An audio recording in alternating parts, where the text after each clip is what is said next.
I'm Maria Elena Giassi, and this is Currents. U.S. bishops are meeting in Baltimore. Bishop DiMarzio joins us to talk about that. Plus, can you eat on $4.50 a day?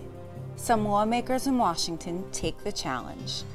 What I'm really learning is that it's impossible to buy nutritious food on $31.50 a week.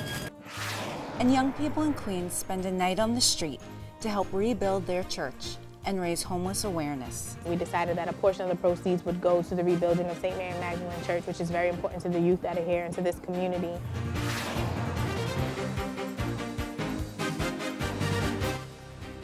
Good evening, and thank you for joining us. Matt McClure has the night off.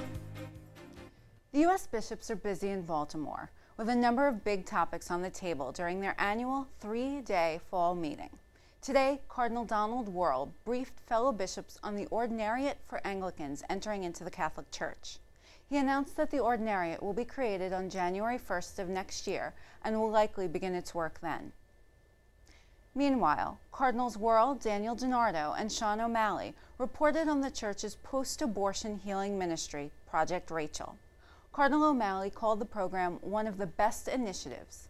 He said women who have had abortions, as well as men and parents who may have encouraged it, must know that, quote, God forgives them, and all is not lost. Yesterday, Cardinal O'Malley was elected the new chair of U.S. Bishops' pro-life activities. He succeeds Cardinal DiNardo in that role. For more on what's happening in Baltimore, our news director, Ed Wilkinson, spoke with Brooklyn's own Bishop Nicholas DiMarzio, who is there with the delegation from the diocese. Bishop DiMarzio, thanks for joining us from Baltimore. I know you're in between sessions right now, huh? Yes, we're on a break time right now. Now, Bishop, a lot of the material at this particular meeting of the bishops seems to focus on inner workings of the church or inner workings of the conference, but you did get to hear Archbishop Dolan in his first opening speech as chairman of the bishops, and he spoke about, I guess, the church as being a sinful church, but still there's no reason to dismiss the church as having something to say in the world. How did Archbishop Dolan's talk go over?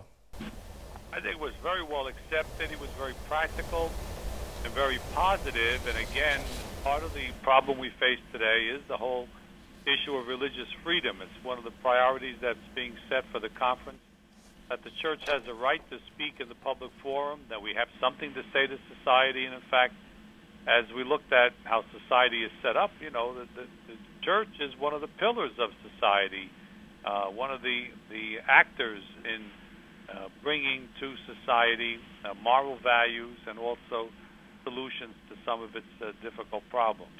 Mm-hmm. One of the things you talked about was the grant that was recently denied to the migration services. Can you, was that a big topic among the bishops? Well, it was a big topic at the migration meeting, which I'm a member of that committee, and it was discussed with the bishops. The issue, again, is that the federal government now is requiring that we provide contraceptives and sterilization and abortion services to people we're serving. This program was a program we've done for 5 years. These are for people, women that have been trafficked, women and children that have been trafficked, that have come into our responsibility. So we find new homes for them and try to get them on the road onto, you know, complete freedom. Mm-hmm. I, in the migration meeting, asked if this was a real issue. You know, was anybody in need of these services even? Mm-hmm. And the response was, you can count on one hand, I think, over 5 years when anyone even asked to be referred for these services. So it's basically an ideological issue, not a practical issue that they're dealing with. And certainly we could not provide these services. But again, it seems to be a roadblock that's been put up by the federal government today for really no real reason. Okay. So one of the trends among the bishops is to, over the past years, has been to cut down on red tape and bureaucracy. And yet, they felt that they were very strong and insistent on forming this new subcommittee on health care issues. Could you tell us why they decided this was such an important thing to do? Well, the conference had at one time 36 committees, and now we have 16. But the idea when the committees were reduced was to have the more subcommittees that were related to those committees, so we didn't have such separation, better cooperation. So this was a clear issue that healthcare under the Doctrine Committee, because many of the things that we deal with healthcare today are moral issues, that's where it belongs. So when necessary, clearly the last reorganization was open to creating subcommittees and collaborative committees between organizations, and this is what we've done. Mm-hmm. Did you get to meet the new apostolic nuncio? It was really very good to hear him. He speaks English very well, very affable, and trying to get to know bishops already. He's been here for the whole meeting, so we're really happy to have someone of his intelligence and background to be the nuncio here. Mm-hmm. I see that in one of the news conferences, the scandal at Penn State came up, and you know, Archbishop Dolan said that maybe the Penn State could learn from what the bishops have already gone through on this particular subject. Do you hear the bishops talking about that particular topic? Well, there hasn't been any direct discussion of that. As you know, we have one bishop under indictment, and not clear the circumstances there, and just as the circumstances in the Philadelphia case were not clear. Mm-hmm. But you know, taking responsibility right up to the top is the way our society sees things. And maybe it isn't always correct either, but that's the societal norm that's becoming applied in these cases. And we'll see what happens with the case in the University of Pennsylvania, what the facts are. Again, to extract penalties when something has not been proven or discussed in court is a difficult thing to do, or maybe it's precipitous. So we'll see what happens. Not that people shouldn't be held accountable and responsible, but when should they be held accountable and responsible after something's been proven, I think is probably the better path to take. Sure. For the duration of the bishops' meeting, is there anything we should be looking toward now to see what the bishops have to say? Hopefully we'll be able to say something about the economic situation. There isn't too much on the agenda, but there may be, the president might speak to that. It's obviously a worldwide overriding issue that we should be addressing with some moral principles, and certainly had a great, 25 years ago, great pastoral letter on the economy, which is groundbreaking, and I think those principles still hold, and we have to recall them so people know where we stand and how we feel the economy needs to be handled in a moral and ethical way. Sure. Well, I know you have to get back to the bishops' meeting. Bishop, thanks for taking a few minutes out. Thank you very much. Okay. Take care. Bye. Bye. Stay with Currents for the latest from the bishops' meeting. And there is more ahead. Bishop DiMarzio condemns the recent bias attacks in Brooklyn. We'll have that and the rest of the day's headlines next.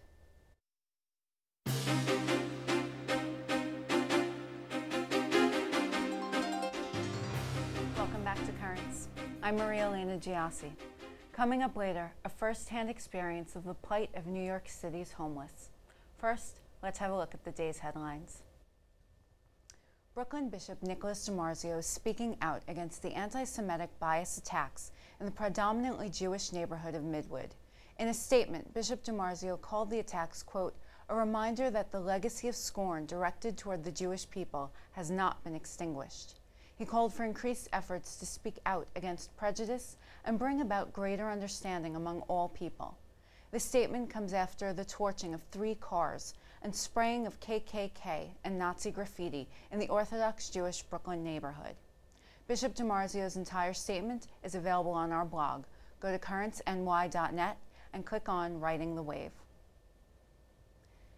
Meanwhile, the FBI has released a new report revealing that 20% of all hate crimes in the U.S. last year were based on religion. Race accounted for the highest percentage of bias attacks at 47%. To avoid an indictment, Bishop Robert Finn of the Kansas City St. Joseph Diocese has agreed to give a county prosecutor almost total oversight of the diocese's handling of sex abuse cases for the next 5 years. This means Bishop Finn will have to meet with a prosecutor over that 5-year period to discuss any and all allegations of child sex abuse in the diocese. Bishop Finn has also agreed to outline steps the diocese is taking to address allegations. Bishop Finn had originally faced criminal misdemeanor indictment for knowing about a priest possessing child pornography, but waiting 5 months to report it to the authorities. The prosecutor also announced today that the priest in the case, Father Sean Radigan, has been indicted by a grand jury on 3 counts of possessing child pornography. After a private tete-a-tete, the U.S. Bishops' Conference has issued a brief statement on last week's meeting between New York Archbishop Timothy Dolan and President Barack Obama. According to the statement, the meeting was cordial and included, quote, pertinent moral concerns on both foreign and domestic policy. And the U.S. Supreme Court has agreed to hear what is the biggest challenge to last year's health care reform bill.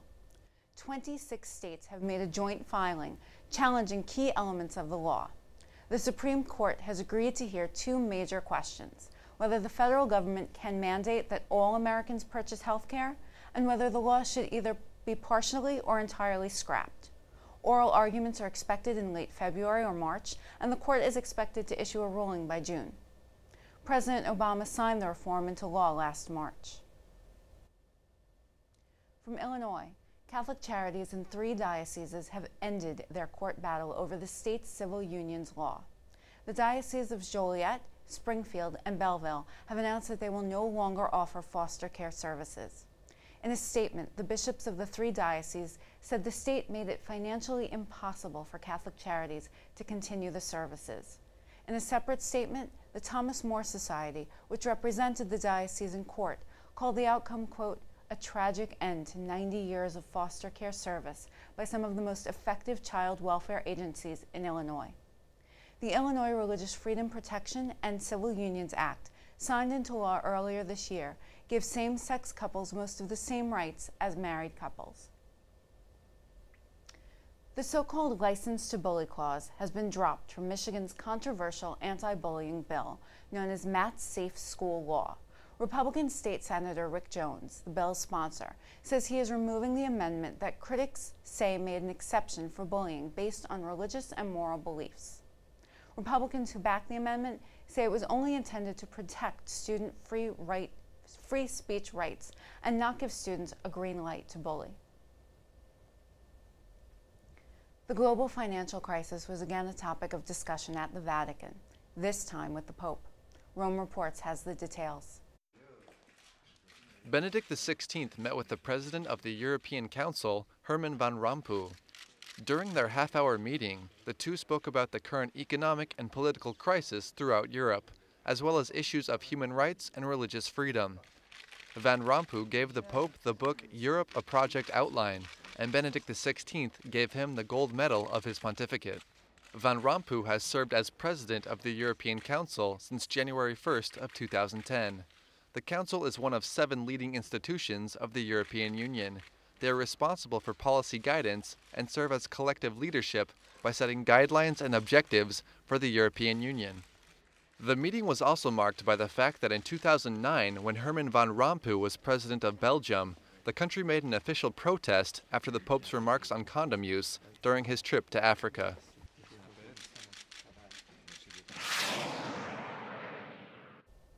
A Cuban cardinal is expressing gratitude to Pope Benedict for considering a trip to Cuba next year. Cardinal Jaime Ortega says Benedict's choice of Cuba has, quote, great significance. Cardinal Ortega says Benedict's trip would be aimed at improving relations with Cuba's communist government. Last week, the Vatican spokesperson said the Pope may visit both Mexico and Cuba in the spring of next year. And next month, Benedict will light the world's tallest Christmas tree without ever leaving his apartment. The Pope will use an iPad to light up the tree on a hill overlooking the Italian town of Gubbio. The tree is made up entirely of lights and strands more than 2,100 feet high. Stay tuned. There's more currents ahead. Coming up, what it's really like to live on food stamps. It's not a good enough program for people's health and productivity and children's learning in school because the benefits are just too small.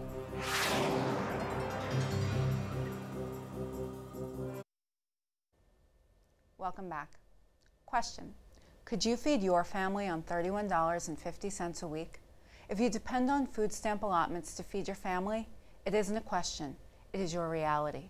And to mark the 4th annual observance of Fighting Poverty with Faith, Americans from faith to political leaders were challenged to live for a week on a typical food stamp budget. The National Council of Churches, a coalition of over 50 religious groups, started the event to show the assistance program's value and bring the reality of hunger and poverty to the dining room tables of the men and women who decide how much a family in need can have to feed itself. CNN's Athena Jones profiles Washington lawmakers who take the food stamp challenge. Years ago, as a young single mother, California Congresswoman Barbara Lee lived on food stamps. I thank my country for giving me that helping hand when I needed it, a bridge over troubled water. Now she's taking part in a week-long food stamp challenge organized by religious groups nationwide. What I'm trying to do is develop a balanced meal, or a balanced 3 meals for today, for $4.50. The challenge is meant to highlight the importance of continued funding for the government's food stamp program, also known as SNAP, even as lawmakers try to rein in the deficit. Lee is one of a dozen Democrats in Congress taking part in the challenge. More than 45 million people received food stamps from the government in July, near record highs. The average recipient gets about $133 a month, or $4.50 a day. That means that buying this tin of Spam and this can of peas and carrots would put them over their budget for the day. It makes it hard to shop. Is there a good price on these fries? Which are the cheapest? As Washington, D.C. delegate Eleanor Holmes Norton discovered on a trip to the grocery store with one of her constituents. What I'm really learning is that it's impossible to buy nutritious food on $31.50 a week. Advocates say the program works well, but that benefits should be raised by 20% to better meet families' nutritional needs. It's not a good enough program for people's health and productivity and children's learning in school because the benefits are just too small.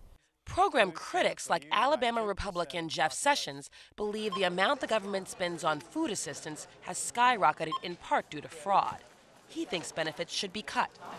11 million more Americans are on food stamps now than when the president took office.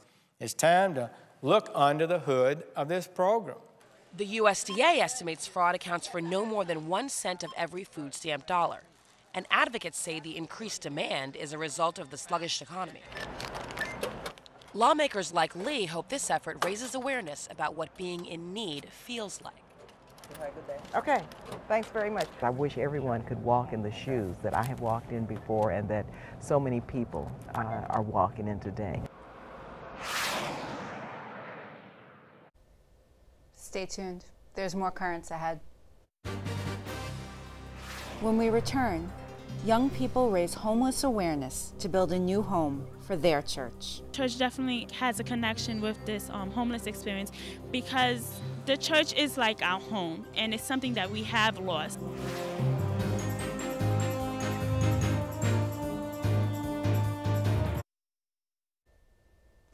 The numbers are staggering.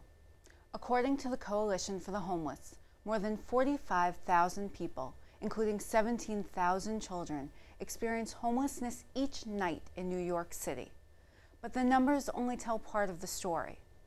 A group of teens in Springfield Gardens, Queens, decided to walk a mile, as they say, in the shoes of the homeless by spending an entire night outdoors without shelter or food. These young people braved the chilly fall night to increase community awareness of the growing problem of homelessness in our city.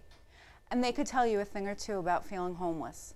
The night out was also a chance to raise money for St. Mary Magdalene Church, the beloved church home these teens and their fellow parishioners lost to a devastating fire last year. I would like everyone to find boxes, and I want you to now create your own space that you're going to spend some time in. You gotta be comfortable. I'm living on the street. You better be comfortable. I just kind of made like a fort, like a circle to cave myself in. I think I'm gonna stick it out for the 16 hours. I'm doing good so far, and I'm just gonna stick it out because I'm just gonna put myself in other people's shoes that they didn't have a choice. For every person here, they were supposed to get donations. We're hoping to raise at least around $1,000 to help towards a church. About a year ago, St. Mary Magdalene Church burned down. Each individual raised monies as sponsors, stating that I'm going to spend 16 hours, no shelter, no food, outdoors. We decided that a portion of the proceeds would go to the rebuilding of St. Mary Magdalene Church, which is very important to the youth that are here and to this community. And the other portion would be going to a nonprofit in Memphis, Tennessee that services the youth. What's behind these activities is just to bring a perspective to these young people that may be different than what they may have thought about before. The average stereotype of what, we tend to say is a bum would be that homeless character. And some of these people were just working class people who you would never know have nowhere to live at night. I was evicted and my van was confiscated. I'm the one who created the video. I interviewed two people who have been a part of homelessness. It actually opened my eyes to some things. Census has recorded a steady decline in the number of affordable rental apartments in New York City. There's more homelessness going on as the years go by, and we still just sit by and go, okay, that's just how it's supposed to be. That's how it's going to go down. I can't even feel my toes right now, so this actually opens my eyes to a lot of things, too, that we have to actually sleep for these amount of hours, but just thinking about the fact that there are people who've been sleeping for months, years. Okay, so at this time we're gonna have a complete individual activity. I want you guys to use your own unique talents, whether it be writing, whether it be drawing, whether it be singing, whether it be rapping, whatever it is, to create something to present to the entire group. The nation of my people is crumbling down. The hunger and the homeless is increasing now. I'm not used to being out in the cold, so this is gonna be something new for me. The burning of the church definitely, I feel like, has a connection with this homeless experience because the church is like our home, and it's something that we have lost. And I think if we all get together and we actually stay focused and remember what this event is for, I think everyone will enjoy it and actually learn a lesson out of it. And help make a change. We can all make a difference today. St. Mary Magdalene Parish recently held a vigil on the 1-year anniversary of the fire that destroyed their church. You can find that report on our website, currentsny.net. And tune in tomorrow to watch our report on a question that is dividing our politicians and our nation. Are you for big government or small government? No matter where you fall on the divide, tune in tomorrow. That is all for this edition of Currents. Thank you for watching. From all of us here, I'm Maria Elena Giassi. Have a great night.